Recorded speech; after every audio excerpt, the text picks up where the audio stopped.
আজকে আপনাদের মাঝে শেয়ার করব আমার টার্কি মুর বাচ্চাগুলো কিভাবে বোর্ডিং করি, কত ঘন্টা পর বাচ্চা বের করবেন এবং বের করার পর প্রথমে পানি দিবেন নাকি খাবার দিবেন এবং কি খাবার দিবেন এবং কি মেডিসিন দিবেন, এই বিষয়ে কিন্তু আজকে বিস্তারিত ভিডিও থাকবে।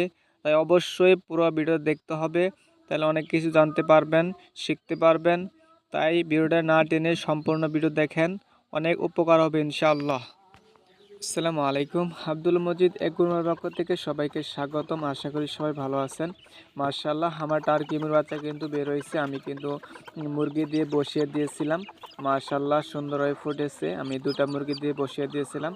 আমি এখন যেহেতু এগুলা এখন খাবার দিতে হবে, সেজন্য আমি কিন্তু এগুলো বের করতেছি, মানে বাচ্চাগুলো কীভাবে বোর্ডিং করতে হয় আমি কিন্তু আপনাদেরকে পুরো ভিডিওতে দেখাবো, মানে বিস্তারিত দেখাবো। তো অবশ্যই সাথে থাকবেন, আশা করি অনেক কিছু শিখতে পারবেন। এখানে আমার টার্কি মুরগি বাচ্চাগুলো আমি বাসা থেকে নিয়ে নিচ্ছি। আর আমি কিন্তু বাচ্চাগুলো আমি মুরগি দিয়েই বোর্ডিং করব, মানে মুরগি দিয়েই তাপ দেব। আমি এখন এদেরকে প্রথমে আমি কি খাবার দেই এবং কি পানি দেই এই বিষয়ে কিন্তু দেখতে পারবেন। আমি বাচ্চাগুলো নিতেছি, সবগুলো নিতেছি।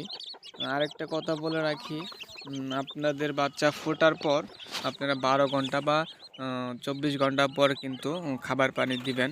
যেহেতু ছোটো বাচ্চা তেমন খাবার খাবে না, সেক্ষেত্রে আপনি একটু পানি বা ফিড দিয়ে রাখবেন, যতটুকু খায় রাখবেন। আর আমি এখানে কিন্তু নিচে কিন্তু পাটের যেটা সালা বস্তা বলে আমি সেটা কিন্তু দিয়ে দিয়েছি, মানে এটা দিলে কিন্তু নিচ থেকে ঠান্ডা আসবে না। আপনারা এটা করতে পারেন, বা আপনারা অন্য কিছু দিতে পারেন, মানে নিচে জানি সরাসরি মাটির ভিতরে রাখবেন না, সেক্ষেত্রে বাচ্চা কিন্তু ঠান্ডা লাগবে। আমি সেজন্য রেখেছি। এগুলো একদমই ছোটো বাচ্চা। আর আমার মানে বাচ্চাগুলো দেশি মুরগি দিয়ে বসিয়ে দিয়েছিলাম, তো ওখানে ওই দুটা মুরগি মানে জগরাইব করে এই যে এগুলা কিন্তু দুর্বল করে ফেলেছে। এগুলা হয়তো বাঁচবে না এরকম একটা অবস্থা, মানে পাড়া দিয়েছে আর কি, পাড়ে পাড়ে এরকম করেছে। যাই হোক, চেষ্টা করব। আর আমি এখানে বোর্ডিংয়ে ছেড়ে দিলাম, এবং বোর্ডিংয়ে দেওয়ার আগে আপনার খাদ্য দেওয়ার আগে আপনাদেরকে অবশ্যই পানি দিতে হবে। আমি পানির ভিতরে আপনারা ভিটামিন সি জাতীয় দিবেন, মানে লাইসোবিট দিতে পারেন।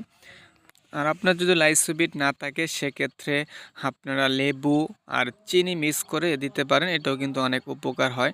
আমার এই মুহূর্তে আমার লাইসোবিট নেই, আমি লেবু এবং চিনি দিয়ে দিতেছি। আমি বেশিরভাগ এটাই দিই, মানে ন্যাচারাল এটা। আপনি এখানে কয়েক ফোঁটা আপনি লেবুর রস এবং হালকা আপনার অল্প চিনি নেবেন, মানে বেশি অতিরিক্ত নেবেন না। মানে আমি এখানে কিন্তু পানি অল্প দিয়েছি, যেহেতু আমার বাচ্চাগুলো অল্প আজকে কিন্তু পানি খাবেই না ওরকম। আমি আমি একটু একটু ধরে খাওয়াই দেব, সেজন্য আমি অল্প পানি নিয়ে আমি হালকা চিনি দিতেছি এখানে, আর আমি লেবু রস দিতেছি। এই দুটা সুন্দরভাবে আপনারা পানিতে মিক্স করে নেবেন, মানে পুরোপুরি মিক্স করবেন, যেহেতু চিনি এগুলো একটু গলতে সময় লাগে, সেজন্য আপনারা ভালোভাবে মিক্স করে নেবেন। মিক্স করার পর আপনারা পানি পাত্র যেটা দেখতেছেন, আমি কিন্তু বোতল দিয়ে যে এটা পানি পাত্র, এগুলো কিন্তু শুধু ওই পাত্রটা পাওয়া যায় আপনি 25 টাকা বা 15 টাকা এরকম নিয়ে, এগুলা আপনি ওগুলো কিনে নিলে বাচ্চার জন্য ভালো হয়। এটা কিন্তু বাচ্চাগুলো ভিজবে না, মানে বাচ্চা ভিজে গেলে কিন্তু ঠান্ডা লাগতে পারে, সেজন্য আমি এগুলো দিয়ে পানি দিই বাচ্চাগুলোকে। আমি এখানে বোতলে পানি তুলে নিলাম এবং আমি পানি পাত্র সুন্দরভাবে লাগিয়ে দিলাম। লাগিয়ে দেওয়ার পর আপনারা বাচ্চাগুলোকে আগে পানি দিবেন।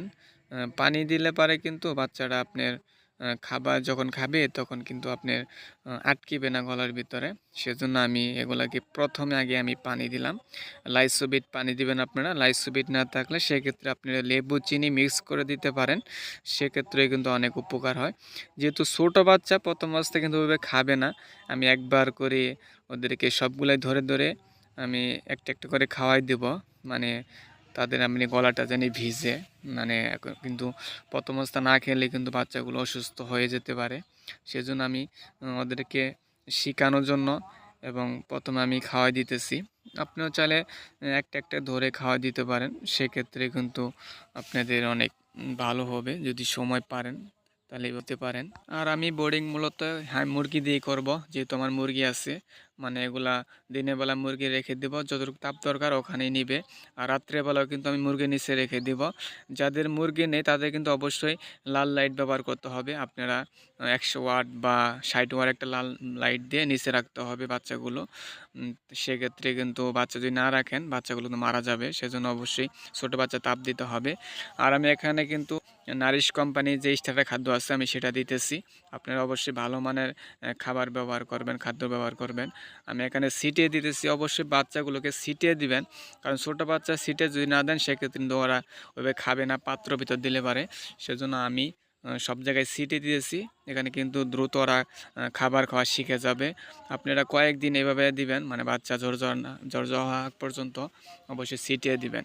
আর আমি মূলত কিন্তু চীনা হাঁস নিয়ে ভিডিও করি। আমি একটু ব্যস্ততার কারণে চীনা হাঁসের ভিডিও নিয়ে আসতে পারি না। আমি অবশ্যই ভিডিও নিয়ে আসবো ইনশাআল্লাহ।